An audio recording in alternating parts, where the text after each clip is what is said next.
I am your host, Shenea Stiletto. My guest on today's Like An Acrobat Podcast is ADEI Consultant and Professor of Music at the University of Michigan, Dr. Antonio C. Cuyler. Welcome, Dr. Antonio, to the podcast. Thank you for coming. Thank you so much for inviting me, Shenea. I'm looking forward to the conversation. Oh, I am too. It's going to be amazing. Listeners, Dr. Antonio C. Cuyler is the founder of Cuyler Consulting, which partners with cultural organizations to maximize their performance and community relevance through access, diversity, equity, and inclusion, or ADEI. Dr. Antonio has established an international reputation as a thought leader in the creative sector on ADEI and creative justice issues by presenting research around the globe in Argentina, Australia, Austria, Belgium, Canada, Chile, Cyprus, Denmark, England, Estonia, Finland, France, Germany, Ghana, Iceland, Italy, Japan, Mexico, the Netherlands, Portugal, Scotland, South Korea, Spain, Sweden, and Switzerland. However, the murders of Ahmaud Arbery and Breonna Taylor, George Floyd, and Tony McDade compelled him to found Cuyler Consulting LLC, a Black-owned arts consultancy that partners with cultural organizations to maximize their performance and community relevance through ADEI. Through his consulting practice, he facilitates ADEI climate, culture, and people surveys, education, research and evaluation, and strategic planning for cultural organizations. Among his clients includes the Arts Administrators of Color Network, Cathedral Choral Society, Chorus America, the Hewlett Foundation, League of American Orchestras, Lyric Opera of Chicago, Youth Orchestras of San Antonio, or YOSA, Spencer Museum, and Winston-Salem Symphony Orchestra, among others. Oh my God, wow. That is phenomenal. And you travel like the circus, Dr. Antonio. I absolutely love it. I would normally not have that as many countries to read out for anyone if they were not in the circus. Like you have lived. It's funny when you said that. I totally got a picture of P.T. Barnum, and then like a fast forward to like the Cirque du Soleil in Orlando, right outside of where I went to undergrad at Stetson University. So Oh my God. Like that is really phenomenal. And it's also phenomenal where you have taken your ADEI work, and, bringing this very important work to the rest of the world, not just within America. I mean, that gives us a wonderful insight too, and how precious this is and how integrative it is, and now how accessible it is. And I love ADEI, and I was very happy to meet you recently at the town hall for the Arts Administrators of Colored Network. That was a phenomenal town hall where you were presenting internal data on your members that you call them, correct me please, the global majority. yes, the global majority. And the reason why we use that term is because we wanted to distinguish very clearly the 85% of the world's population who has had harm, suffering, grief inflicted upon them by the 15% of the world's population that identifies as of European descent, right? The hunger, the greed, the power, the obsession with power of the 15% of the world's population that is really the global minority, has inflicted this harm and greed on people of African, Asian, indigenous, Hispanic, Latino, Jewish, and Middle Eastern and North African descent. And so collectively, people of the global majority represent the world, and have this shared kind of experience through caste, which produces colonialism, expansionism, imperialism, and racism, and the ways in which humans have suffered as a result of it. Wow.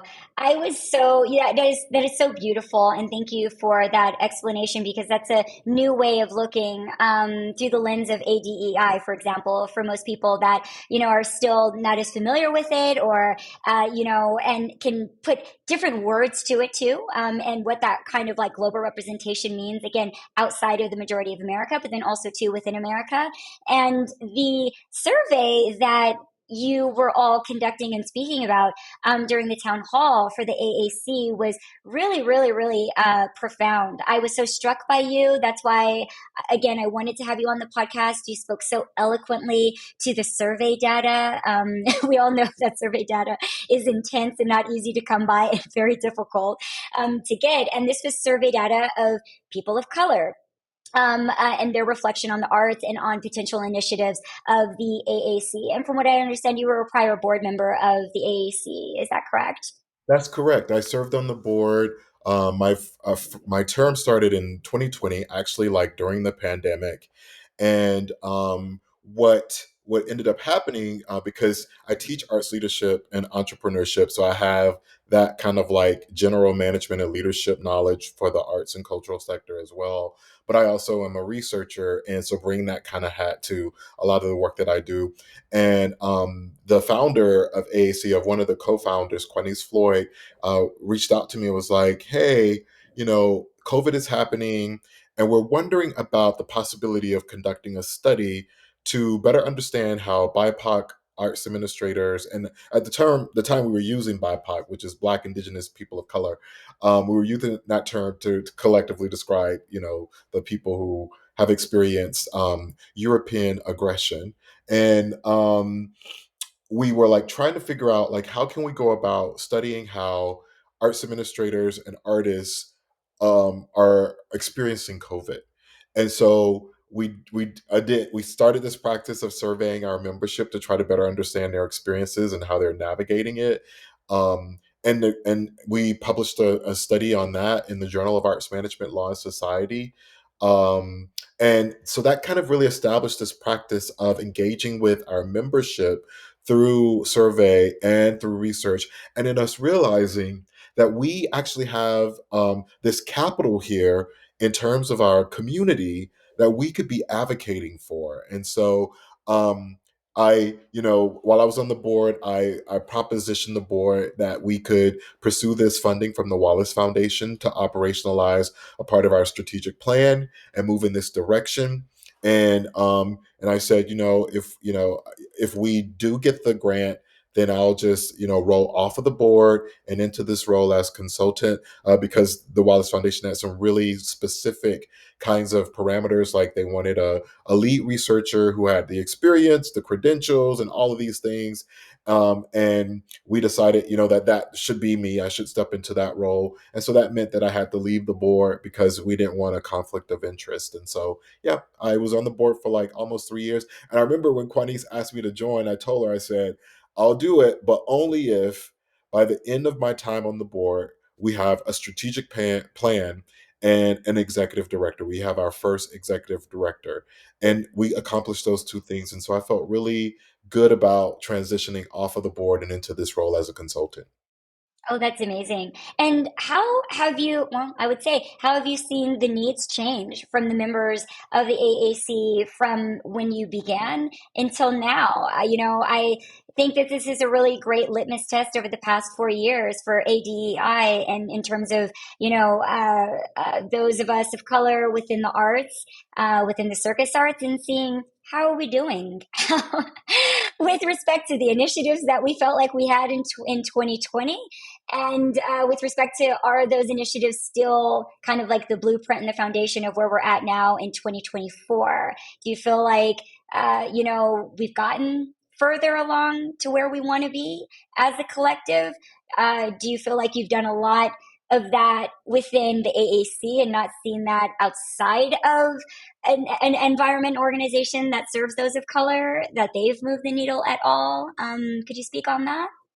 Yeah, so I would say that I see a concerted effort across the entire creative sector, for profit and nonprofit, like not before, to do something different.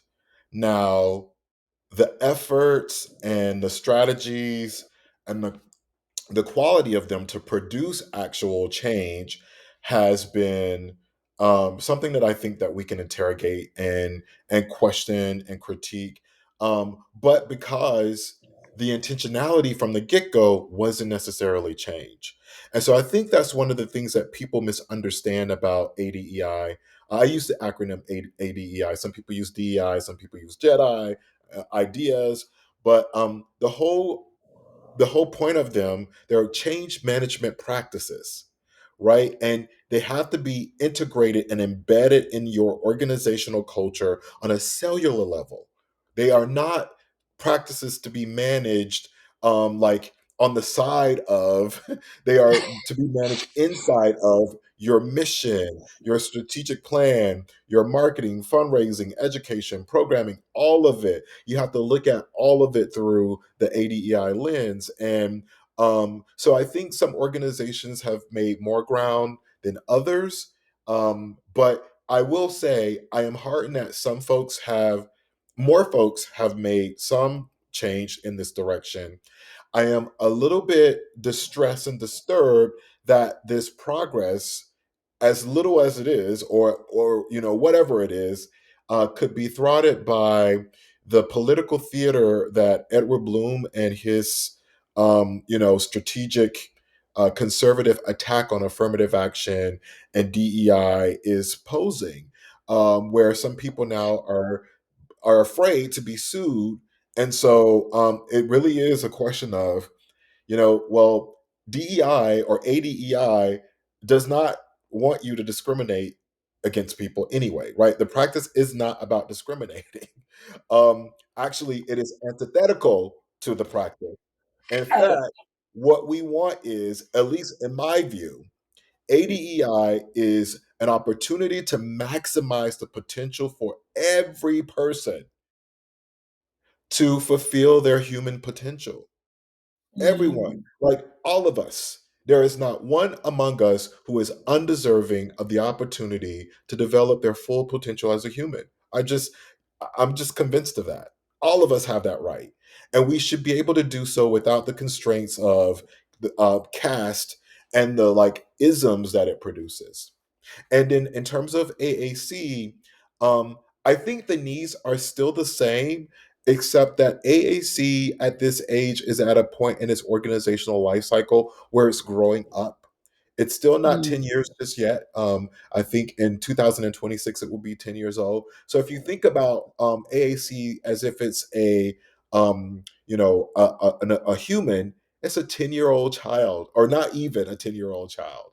And so we have to be careful and um, gracious and compassionate about what we can expect from AAC at 7 or 8 years old, but and how we nurture it and grow it to be able to be the kind of like so it matures into the kind of adult that we want to protect us as a sentinel for all people of the global majority.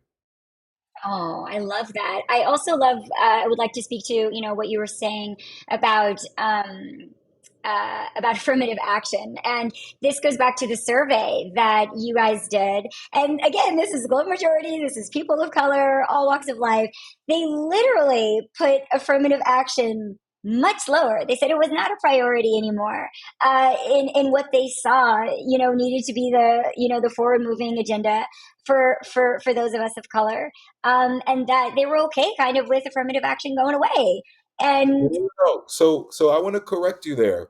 So the we had 27 policy issues, and we asked the respondents of the survey to rank the policy issues on a scale from 1 to 3, right. with 3 being most important, 1 being least important.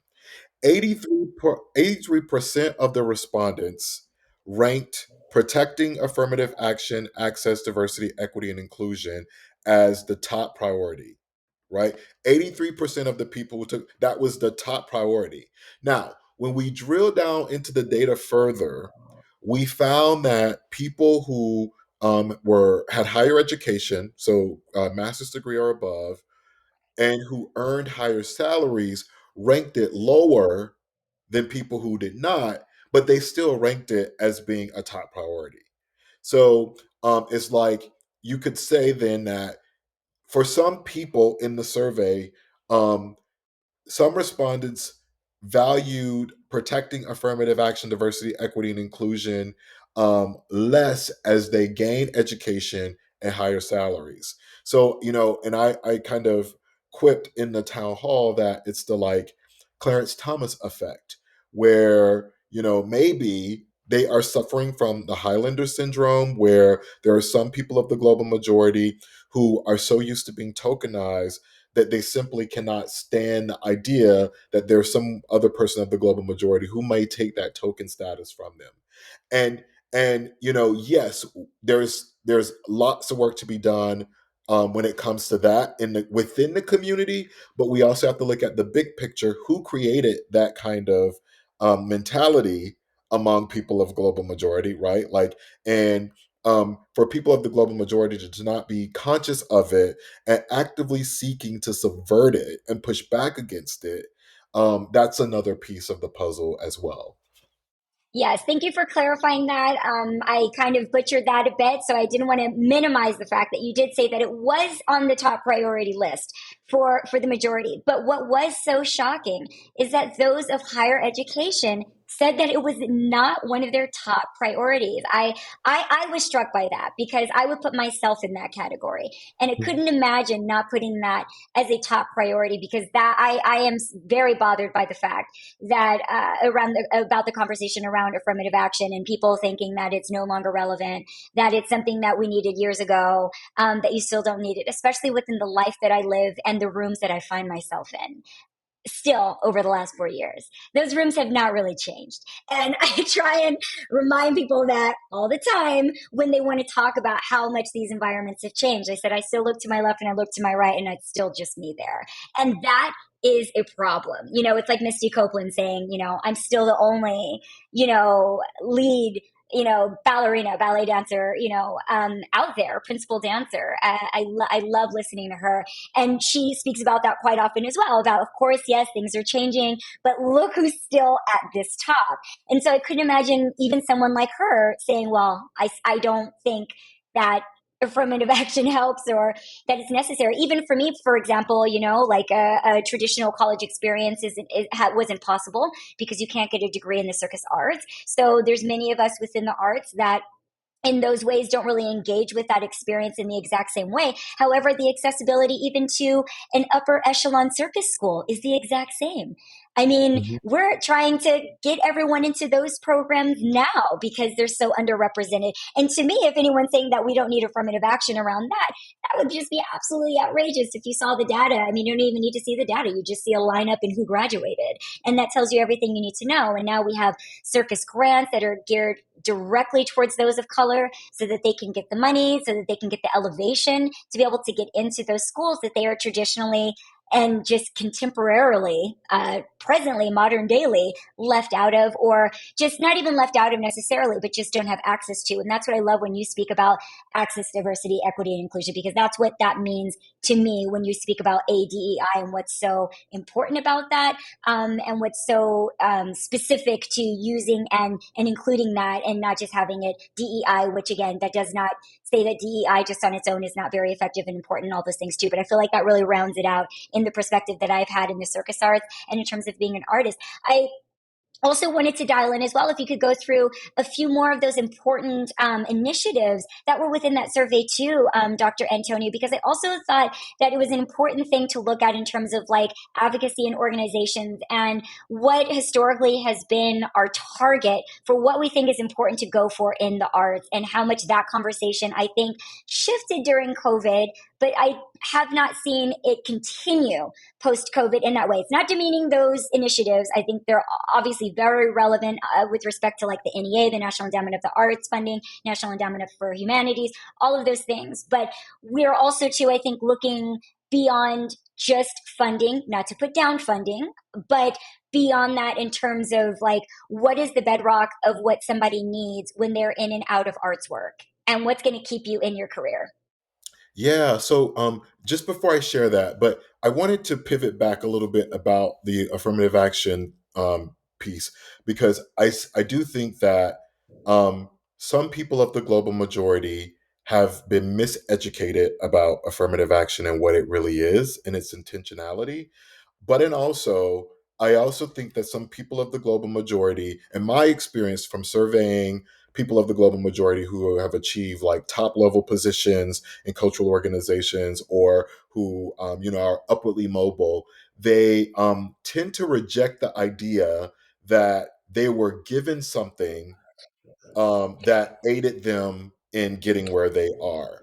And for me, it's like, well, if you think about it, and I think President Lyndon B. Johnson actually said this best, that you can't ask people to run a race all of a sudden as if they didn't have 2.5 centuries of constraints and regression and like you can't ask people to like run the race in the same way that you would ask them to run the race with a white counterpart who's had unfeathered access to flourishing, thriving, doing all of those things, right? And so it's just simply not fair. Now a lot of us, even with the 200 plus year like you know um that lag, we still find ways to perform these like acrobatic feats of magnificence, right? I think about somebody like um you know oh god, I can see her face. um Nina Simone, where she Mm. wanted to study classical piano at Curtis Institute of Music and was denied the right to do so.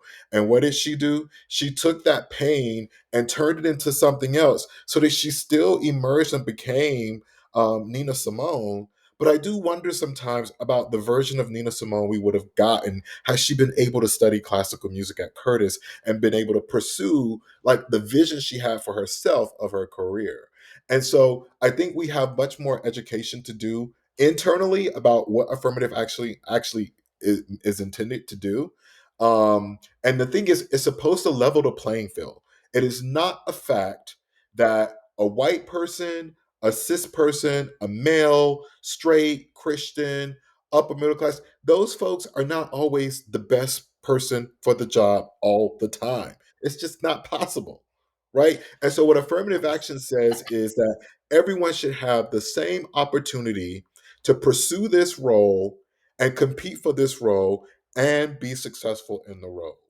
Now, to your question about the other policy issues, the after protecting affirmative action, access, diversity, equity, and inclusion, federal funding for arts education received 82%. City county funding for culture received 80%.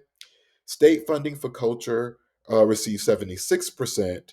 Federal funding for the National Endowment for the Arts received 75%. Tax fairness for artists received 65%. Affordable housing, 63%. Reparations for U.S. African descendants of slavery, 62%. Access to lifelong arts education, 62%. And then federal funding for the National Endowment for the Humanities, 61%. So those were the top 10 policy issues that were ranked, I would say, 61% or above by the respondents. And then in the middle, you had student loan debt relief, Medicare for all, universal basic income, voting rights. So, like, we could express the same kind of outrage that voting rights wasn't higher on the policy issue list, right? Yes, yes, Right, I agree. I also right, said that. I was like, right, what? right, Voting rights. Like, if you don't have access to that, what do you have access right. to? I As mean, an seriously, American citizen, like the Civil Rights Act, like what? but if you think about it, it speaks to a disenchantment with U.S. forms of democracy, right? Like Hmm. I'm thinking about, for example, being from Michigan, living in Michigan. I'm from Florida, but I live in Michigan right now, and the this advocacy agenda around voting uncommitted, right? And Yes. then the like bullying that people receive for wanting to vote uncommitted as a stance, a protest stance to the ways in which US democracy currently works, right? But Yeah. it also to stand with Palestinian Americans whose relatives are being, experiencing a genocide. And so, like, it actually pissed me off even more and made me vote uncommitted when you have people talking about, like, they would go immediately to this, like, well, if you vote uncommitted, you're voting for the Republicans. No, I'm voting uncommitted. And if it's on President Biden and his campaign to decide what they are going to do to change it. Like, you should definitely have to earn my vote. My vote, like, and especially because for me, I am concerned about the health and well-being of Black people overall.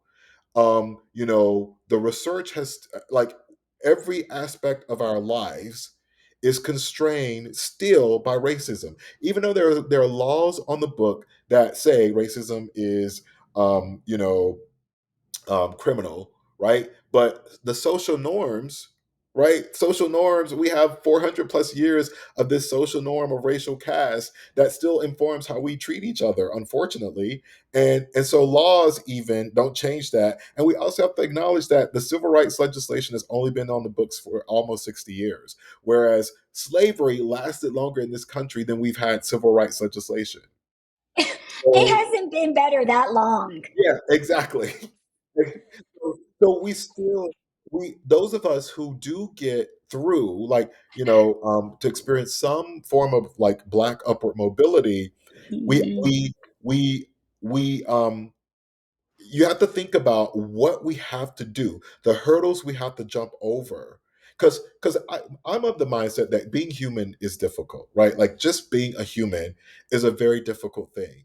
But I also wonder, why should my being human be even more difficult because I'm Black, or because I'm same gender loving, or because I have a different ability, or because I'm woman, or be like, don't, like, add extra things onto the difficulty. And then, because it almost seems like it's pretty, like, sadistic to say, okay, I want to see just how resilient you are. Mm. If you're a woman, I'm going to throw sexism in your way as a hurdle for you to jump over. If you're a Black person, I'm going to throw racism in the way to see just how resilient you are.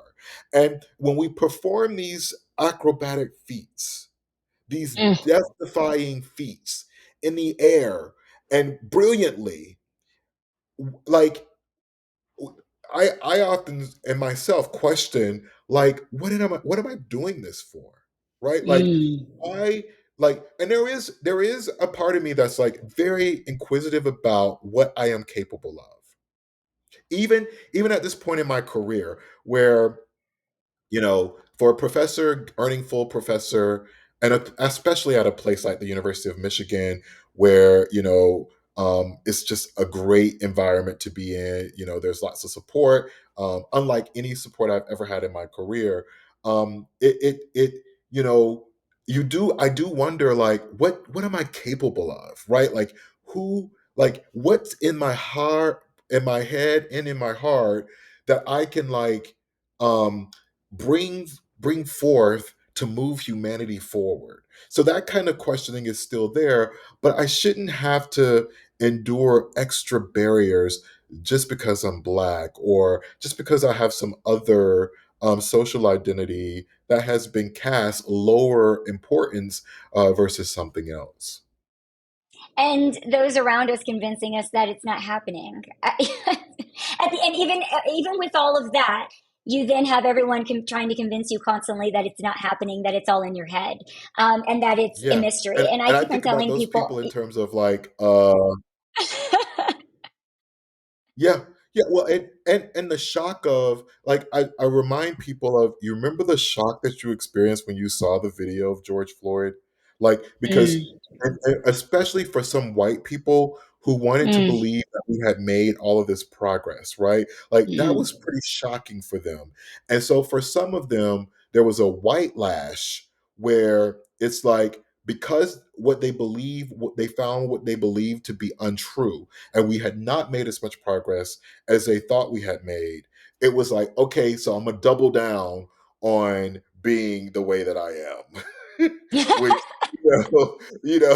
which which has a lot of implications for those of us of the global majority, right? Because we know about like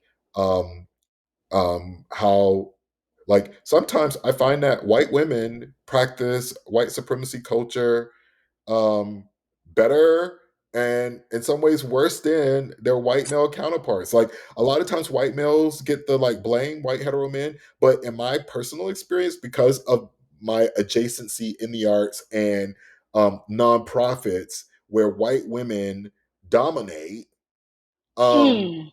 I some of the ways in which they they do it.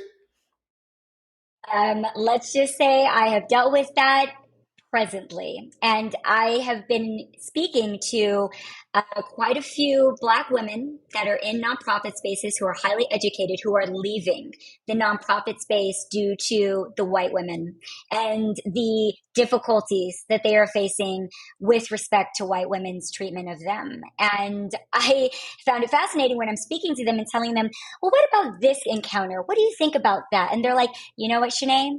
You sound like all of my other Black friends that are very high achieving that are leaving these nonprofit spaces. And I'm so glad that you spoke to that, Dr. Antonio, because I wanted to ask you about that because I've been in conversation, unsolicited even, with other Black women that are a part of the nonprofit space, you know, just, and I didn't even think about that. I was in my own, going through my own personal struggles in and around that. And again, we have to like bring one another in. And as soon as you do, you find out, oh, I'm not alone. Oh my Yeah, God, you guys are all experiencing this exact same thing. So they are making me feel again like I am crazy from my experience. Like, why am I fighting so hard? Why is it that my proposals get turned down or I have to go through all these channels to get something approved, but my white counterpart gets approval just overnight? You yeah, know, why is it that people are asking for me or the other individuals that I'm speaking to? They're asking for them because they think they're the best ones and they're the ones that want to leave. They're like, I don't want to be there anymore, but all of your donors are asking for me because I am the one that they want to speak to. I'm the one that's doing the most prophetic work. And I no longer want to be here to participate with helping you both. So, you know, I think that that can't be said loud enough, especially after this last 4 years, because I myself have really had enough. I've really had enough with my own personal experience around that, and then hearing so many other adjacent experiences of Black women dealing in the nonprofit space. So there is something still very wrong in the way that white women move in the nonprofit space within the arts. well, and I will, say, Shanae, too, that the help and hidden figures open my eyes to intersectionality when it comes to Black women's experiences dealing with white women, and also white supremacy culture as well. And so using those two movies as my like lenses and actually observing, because so what happened, I think, too, from a societal and phenomenological standpoint is Black women were used as shields in this last 4 years, which allowed Black Mm, men, those of us who wanted to like, witness, right, to sit back and observe, watch, and articulate what it is that we saw. And what I saw was Black women used as shields and going into spaces not fully aware of what they were going to get and what they were not going to get, and now that it's safe to like throw you, over the water, that's what I feel like is happening, right? And I think it even plays out to a certain extent to the in the Biden Harris relationship, right? Like, mm, um, has she really been able to demonstrate fully all of the things that she could do for the administration, or has she been mm, constrained? and mm, and so it is the muzzle, right? Like if I have you adjacent to me and you get enough of the power and the status, I can muzzle you so your true brilliance and your true ability doesn't come forth, right? And so that's a ethical, a personal ethical concern that we have to contend with, because that kind of self exploitation has implications for you, right? Like mm, you see it as, oh, they find me as capable, and all the things that we tell ourselves, the mythologies that we create about our abilities when we get into these roles, and not really kind of interrogating, well, what is it that they're asking me to do, and is this like authentic to who I am, and what is this costing me, right? At the point that is costing me my mental health and my mental wellness, then I'm not here for it. Like if I have to lose sleep over it, like I have some really, I don't know, maybe being 45 has put me at this place of like, that's a no, right? Like, um, and so sleep, like sleep, eating, going to the gym. There's certain things that my, acupuncture, massage, like Reiki, like those. There are certain things that I have decided I need to be the best human being that I can be, and I am unwilling to compromise those things. And so I'm observing, and I don't like it. Like I don't like what I'm seeing about how Black women are being treated, but and also to some extent, their own like self exploitation in the BS, right? Like I appreciate seeing a Black woman saying, "This ain't working, I'm out," right? Like I appreciate it, and I can, and I feel like I want to support however I can support, but there's some Black women who will stay and endure the Yeah. abuse, and it's like for Yeah. what? Yeah. And for me, it's about, well, we're trying to come together as a community. I don't want to seem like a separatist. They make me feel like I'm kind of divisive. I want to make it work. Like we're all trying to do this thing where it's a revolution of all of us coming together and trying to be together. I also say too, if my voice isn't in there, there's not enough of us that are of color or Black that are in those spaces. And so I don't want us to not be in those spaces, where everyone's trying to come together. So it's like, I think we tell ourselves a lot of lies, or we tell ourselves a lot of thoughts like that to stay in those situations too long. I mean, you basically have to threaten your exit so that you can try to get presence and get treatment that's better. But how many times do you have to do that? How many times do you have to threaten folks to treat you better, for you to stay in something that is obviously very unhealthy for you to be there and obviously is not ready for you. So I say they are not ready, I think, in those spaces for us. And I am tired of trying to explain about how you can be ready in those spaces. I will give a clearer message with my absence and with my exit and doing something independently, but is also still serving the whole, right? So that is where I am at. And at this point, that's the only solution I see for myself forward after spinning my wheels and going crazy for the last few years of trying to play all of that mental gymnastics to stay in those environments and feel like I could just talk myself into staying. Because, like, I was speaking to a very high functioning, very incredible person from Washington, D.C., who has made her exit. She said there will always be the next project, the next cool, savvy project that you're staying in the game for. She said, and how many more times is that going to come up before you make the decision to leave? Because it will always be something that brings you back in, like any kind of abusive relationship. I can't do it until after the holiday. I can't do it until after the birthday. I can't do it until they're 18. You'll just talk yourself down at every single moment. And it makes me sad because mostly it makes me sad instead of actually angry. I'm tired of being angry. It makes me actually mostly sad, but it still shows me very much how much further we have to go because I have been there and I have tried my absolute best, no matter what anyone would say or like to think. I have done my absolute best to try and stay and fix what I didn't understand would be so broken in all of us trying to come together and work together on solutions for an environment that I love and that I really believe in and that I want to see true transformation in on all levels for all people that are involved within this industry. And that's what gives you the moral authority. That idea right there is that, like what you articulated, that's a bridge for me because I feel the same exact way. I don't want to leave anybody behind.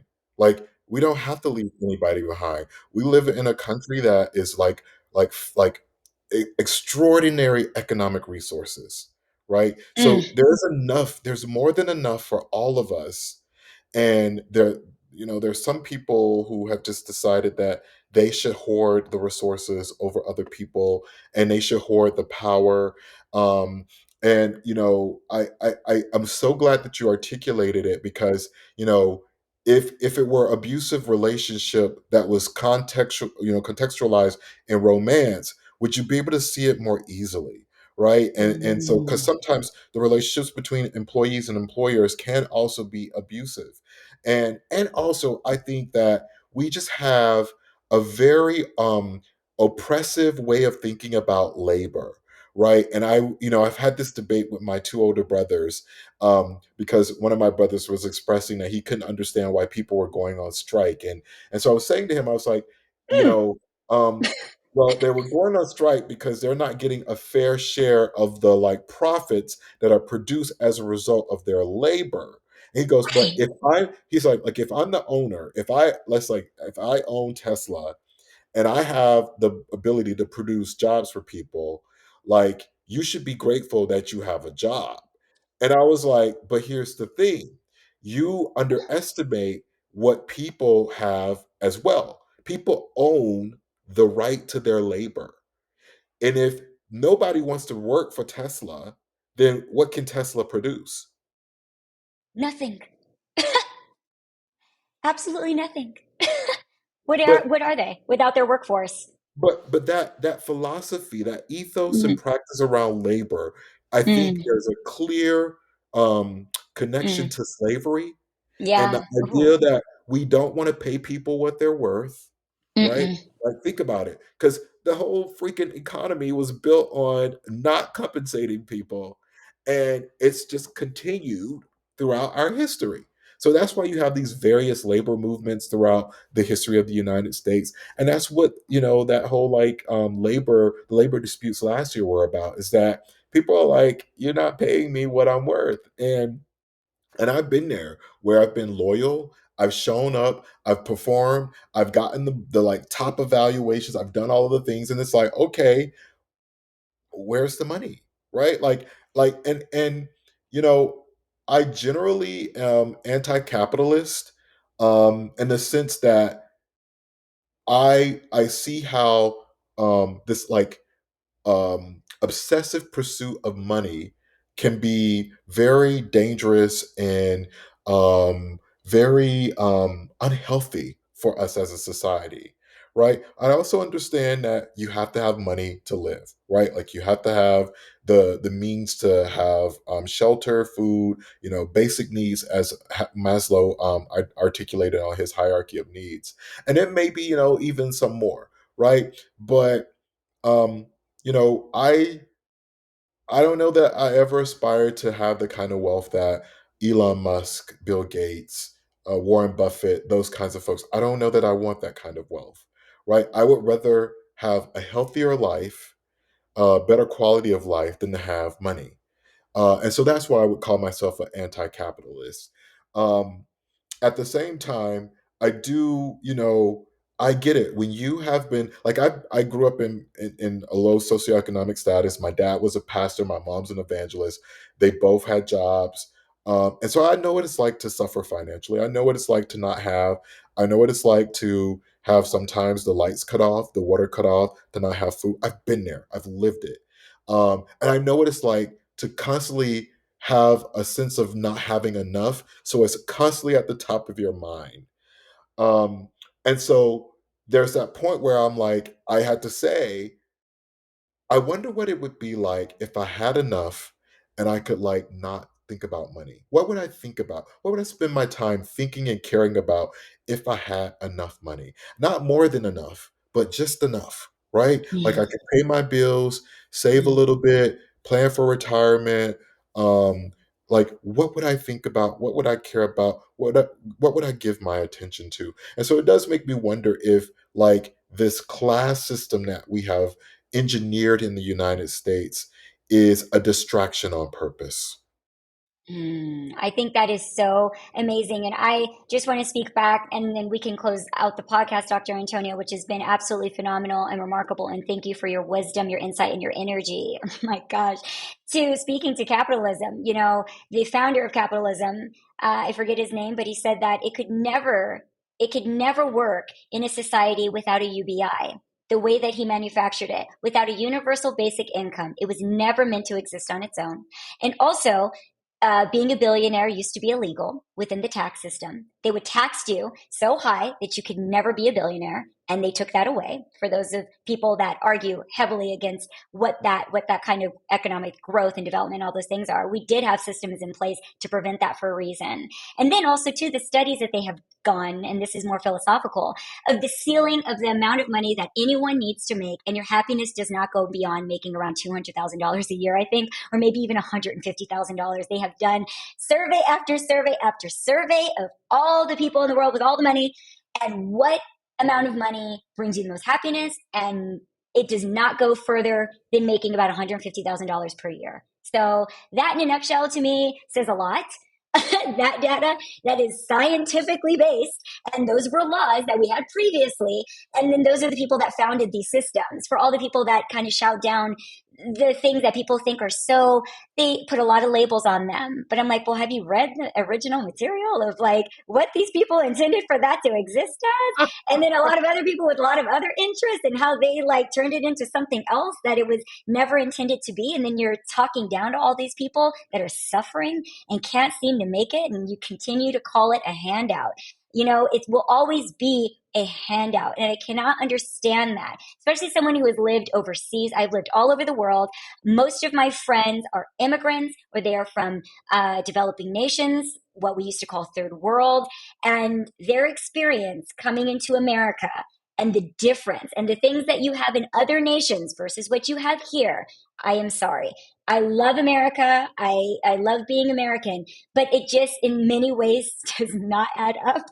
And I foster people into this American experience all the time, and they are floored by what you're supposed to exist on and the things that you go without, that they are floored at the fact that you can get that in a developing nation, but you cannot get that in the United States of America. And that is from direct years of experience and living all over the world. So thank you, Dr. Antonio, for your time, for your brilliance. Oh my gosh, like this was just a phenomenal episode. I just adore you, and I'm grateful for you. And thank you so much for being here. Thank you, Shenea. It was such a wonderful experience, and I really appreciate the invitation. I love talking to you. You're so brilliant yourself, and you're so wonderful. And I just, I want to, speak to supporting you, and anything that you need, any way that I can support you and help you moving forward, please reach out. I just, your light is bright, and I hope you continue to shine bright. Thank you so much, Dr. Antonio. And I will leave our listeners with the Live Like an Acrobat podcast. It is also available on Circus Talk, the inclusive, independent, and international online network for the circus industry. Circus Talk's mission is to create a level playing field for this industry and democratize access to information. Until next time, everyone, please stay safe, stay healthy. I'm your host, Shenea